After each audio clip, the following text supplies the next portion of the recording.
So, Bob, I mean, it's amazing. I mean, you show up 1979, you play it on Saturdays, now there's a movie. How did this happen? It happened like kind of like one day at a time, I guess. I mean, Terry and I were just kind of, and all the coaches there, we labored away in anonymity, and which we liked, and didn't really want to call a lot of attention to ourselves. And I guess if you do that and things go right, then the attention kind of comes. And it's not exactly in our wheelhouse, but people say it's a good story to tell, and I think so too. Yeah, and then also it was Neil Hayes. I mean, tell people about him. I mean, it was his book, and I read a great quote about you where he gave you the manuscript. 30 days later, you came up to him and said, "It's all true." Yeah, I mean, Neil Hayes was like, he bugged me for 3 years to want to start writing a book about our program, and I really thought there really isn't a story behind it. I mean, we're pretty boring about what we do, and he kept coming back year after year, and finally he said, "Look, if you don't let me do this, I think I'm going to go crazy." He's covering pro sports and whatnot, and I said, "All right, but you got to spend a year with us." Yeah. And he did. He spent almost every team meeting we had, almost at every practice, and he got a real feeling for what we do. And when he finished the book and gave it to me, I read it. I was really impressed. I thought, wow, he did a great job. I knew it was a jet when the first 2 pages he's talking about Pat Purple Hayes. Tell people about who Pat Purple Hayes is. Hayes is a character that kind of, he coached in our program, and he's kind of like a sage in a lot of ways, that sit around and put things in perspective, but he shows up at the very end of the film. It's kind of interesting. Well, awesome. Okay, the final question. Well, I'll get you. Okay, maybe come on campus talk about Terry Edson. What was one sports moment at De La Salle that sticks with you?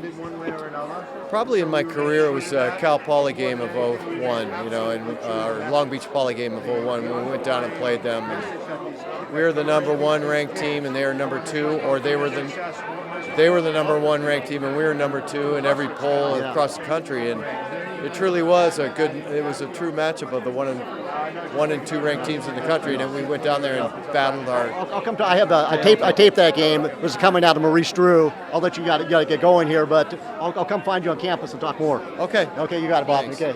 Yeah.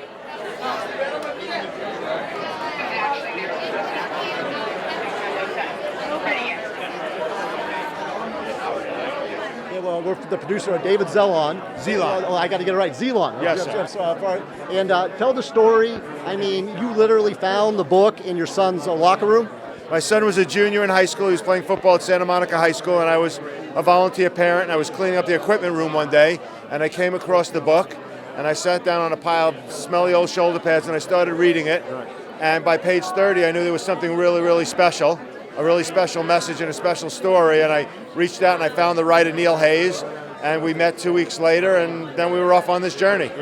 Most people in the locker room, they might find a jock strap or old socks. You found a movie. I found a book, yeah. Well, I'm always looking for movies. Right. No matter what it is I'm looking for, no matter what I read, I think to myself, can this be a movie? Right. And obviously this one was. I know a lot about, actually I graduated De La Salle in 1989, and so I have a lot of good memories. I'm trying to think, but Neil Hayes, he's the key.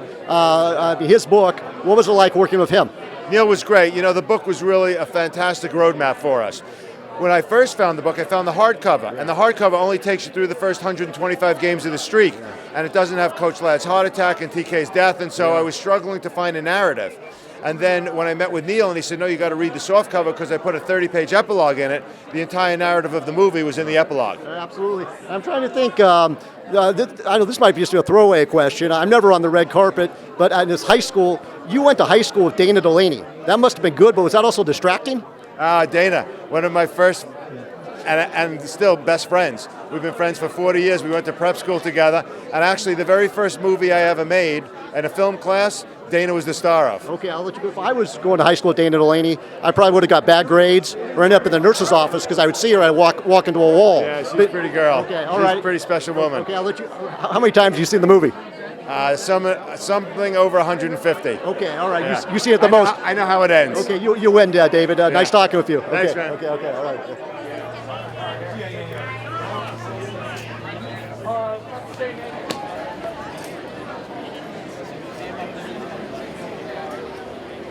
I've been taping De La Salle games for years. I remember your son, particularly the game up at Cal against Long Beach Poly. What are your memories of that game? Well, actually, I was in Atlanta. I was getting play-by-play on phone. Okay, actually, I can help you, Landry. I still have the tape of that game. I mean, it was linebacker, but also running back. He scored a touchdown there at the Memorial Coliseum. Yes, I've seen that. I have highlights of it, Okay, fair and enough. I've seen the tape and everything. Right. But I just wasn't at the actual game that day. Fair enough. But then here, I mean, just his story. It's a tragic story. I mean, tell people. I mean, it's a senseless. Tell people about that. I mean, and your foundation. The Terrence Kelly Youth Foundation. We help youth to come over adversary things so they can progress in the community. Right. So they won't end up Yeah. in the tragedy that Terrence had to. Exactly. But I mean, he did nothing wrong. I mean, that's the whole thing. It's just a crime. There can be a beef, but you can't use a gun. That's true. You're married? Yeah, exactly. What are your memories on Terrence? Oh, I have a lot of great fun memories, of course, but he was my Mr. Potato Head. That's what I called him. Right. He was just big, sweet, and lovable. Right, right. Everything about him. I mean, you couldn't really stay mad at him very long. No.